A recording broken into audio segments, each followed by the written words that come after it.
All right, I'm recording another talk. I've decided that I would like to do, if I have the option to do a lot of these talks verbally instead of having them written down. I feel it's a lot easier for me to just free flow, talk about these things, and I can sometimes get lost in my writing. But here, I have a list of quotes I can use since I'm reading this on an iPad, and I'm doing all of this in my new apartment. I've recently moved in last week, trying to set stuff up. I have my workspace right over here, recording on my kitchen counter. So this week, Someone Has to Fail by David Lavery, the pessimistically titled book. I was almost expecting another Hooks when I went into this. I saw, oh, it's a quirky title, history of education, but maybe they'll do the same thing like Hooks did, where she kind of she merged her own personal narrative with her ideology and theory of education as a liberating force. Instead, we got another curveball here with an author who's saying, look, I'm going to just lay out the history of education, because as much as we like to think like, oh, we have a good understanding of what's happened historically with us, there's a lot of ground to cover. I mean, we've only been here for about 300 years, but in that time, we've made some pretty radical educational decisions, considering that, the whole idea of common schools, setting up a nationwide, radically decentralized education system that's district by district, is something that was rarely done in the European realm and basically everywhere else. So I like his approach, first off, by saying that my goal here is not to provide an answer. There is no answer to this. And I had a small amount of glee seeing like, oh, this isn't someone who's saying, here's one ideology, but I agree with this one. This is why the other one's bad. He puts out both. Not both. I say both as it's just two. There are far more than just two forms of it. But what I found the most interesting reading about this with this book is that Lavery likes to suggest that with the different forces happening, with progressives, with reformists, with people who are interested in the market value of education versus learning, we seem to find ourselves in a cycle. And he puts it very well in one of the first quotations of the book, saying that, making a little joke where when people continue to repeat behaviors that turn out badly for them, we consider it a sign of mental illness.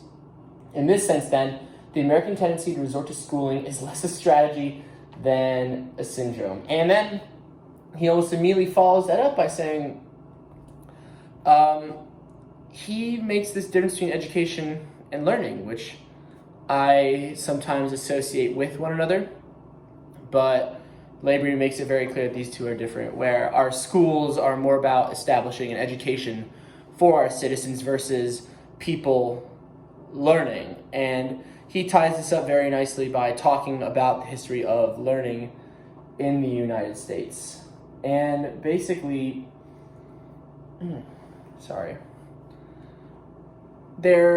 it's interesting to look for, starting off first, if we're going to look back at, basically what intrigued me was he was talking about what was the purpose of schooling.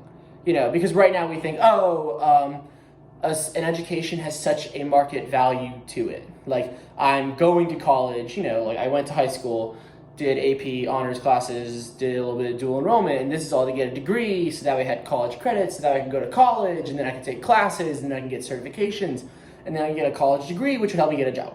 So it felt like everything was just kind of like this upward triangle, we're led to believe that this is all to help you get a job.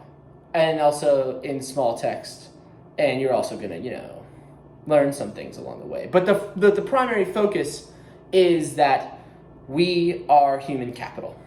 And this is definitely a development that has happened over the course of from the 18th century to the 20th century. And his quote is, it's from the first chapter. He states that the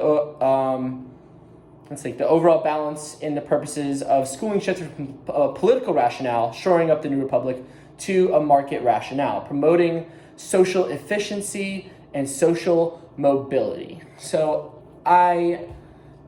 both what's interesting is that both of these definitions sound as though they're both indoctrination. The original focus of education, as he puts it, is the founding fathers wanted to go, we need to make sure our children are good citizens. So we're going to imbue them with the ideas of the republic, because at the time when they were trying to establish a republic, they realized republics kind of fall apart historically. Rome, in all its glory, isn't the best model to follow at times. So education for us is our way to continue society. It's the way we hold things together. And he kind of associates that with the progressive view, where there is a quote he puts in there as well from a progressive teacher saying that education is securing order. It's the way we make order out of things. But the first thing we really see, he tries to ration with like, how can we've moved this way? How can we move towards having a more market idea of what education is? And so basically, I think a lot of it comes from the fact it was having accessibility. So that was the first concern everybody has with schooling, is how are we going to get everybody educated in this country? We have this common schools doctrine we just pushed through, which establishes that we're going to have a nationwide schooling system. How the hell are we going to make this work? What are we going to do? So that first concern is with equal opportunity. We want everybody to get an education. Well, what are the implications of that? How are we going to pay for everyone's education here? And so then we start seeing how, some people view education as, if everyone's in school together, it's kind of like this equalizer. And he even described it as basically people wanted this it's basically the great equalizer between class, where we have the rich and the poor coming in and becoming one homogeneous population of students, which sounds great until there's also the more social mobility view of education, where no, the purpose of schooling is so that way you are work ready. Because at the time, early 1800s, he describes there's great national market. We're growing as a country. Jobs such as apprenticeships are quickly disappearing because of the way that immigrant work is coming in, how commerce and trade are expanding on newfound precedent. So we need our people not to be citizens so much. It's less about community for others. It's more about on an individual basis. It's how do we improve ourselves and set ourselves up in this new republic nicely. And that's not to bash the capital version of this, because I totally understand both. I think I more so understand the market view of education. One, and I think this is curious for us to think about, it's hard for me to think of education as a community act where I am establishing myself with others, or that's the purpose of community, is I'm going to be a good citizen. I've been so long raised to think that education is a way for me to get ahead. Not so much about me participating in society so much as it is getting a good job. So, we move forward through that. And second thing I wanted to mention was the impact that religion had in creating new reform and greater literacy rates in the New England area, which I didn't think about with the, basically the combination of, from the view of religion, which is like a third party here, schooling was the pursuit of a high ideal, a way to keep the faith and promote piety. Religion gave schooling a public rationale that was explicit, openly expounded by preachers, political leaders, journalists, and parents. So there's another view of schooling where, we combine religion with this. And so now we have this other hybrid where religion is, once again, schooling is for community, but it's also imbued with these other values within it. So people not only come out with a high literacy rate, but they also come out with this sense of community, sense of faith in the New England area. But once again, we see that shift happen. There was the Second Great Awakening, and basically that focus once again comes that we need publicly governed community schools. We need to give that equal access to everybody. And it's, I don't know, the view that keeps going on of, the capital view is what I'm trying to struggle with, of us as human capital. I'm unsure of what view has worked, because Labour makes it very clear that the reformers' efforts in history have been nowhere near as effective as consumer efforts of people who have come from school and now hold position in society. Those who say, I want education to get a good job, to be the movers and shakers, to create impact, because that always seems to have the greatest impact.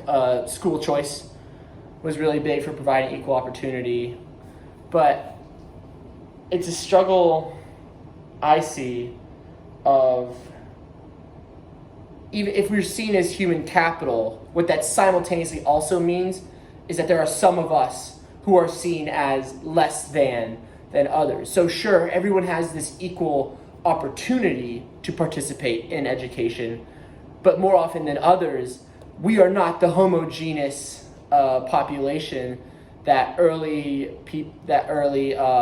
Republican views of education imagined us as. We are often separated by our class, by our things that we come into school with. So like everyone can have that education, but who is more suited towards it? Because Labour points out very early on that, look, if we have this capitalist view of education, then in order for it to move forward, as the title suggests, someone has to fail. There has to be a bottom line. We can't all come out equal here. In order for this idea of us having value, there must be a rating system. Not literally 0 to 100 type of rating system, but there are some who are better than others. The focus is not so much about, oh, we're all citizens and we're all together. It's, I need to get ahead. And this book leaves me wondering, just kind of like, what is this answer if pushing forward, consumers are the driving force of education? How do we move forward with that? How we move forward considering things like coronavirus? If I want to bring this to be a little more contemporary now, by saying how many schools are going online? How is this going to change the school landscape forever? What changes are going to be made to school funding? Particularly, to students who had the opportunity to go to school, but now they are once again locked by the powers that be with their environment around them, their socioeconomic status, the accessibility to literacy around them. If school is a great equalizer, it feels as though right now we're being seen the effects of not necessarily not having school, but what happens when education has not fulfilled this role of solving society's problems, like we thought it would. Labour talks about that a lot. That's the view, that's the progressivist view, is that education is going to solve our problems. And if we invest more in education, which I've always been a big proponent of, it's going to help us. But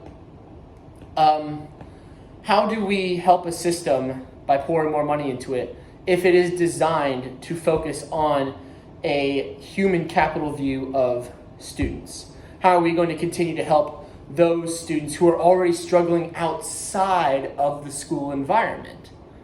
I mean, it almost, reading this, it makes me feel as though we're beating a dead horse by treating education, by our public schools, as the solution to society, even though it's not really set up to be the solution to society. It's meant to be on both hands, because we live in a liberal kind of democracy. It is both socializing, you learn how to be a citizen partly, but then also you need to have value to you. So like you are taught the way things are, but with that also comes the fallacy of if we are only taught of the way things are, this is how things work. This is how you're going to be judged upon leaving school. This is what the purpose of your schooling is. How can we fix that? And I agree with Lavery. It's I have no solution to that either. I can't think of how can we reform a system that no longer seems to fit the needs of the 21st century. I leave on that note. That's kind of dark, but it's definitely something to think of moving forward. So see how the rest of these go.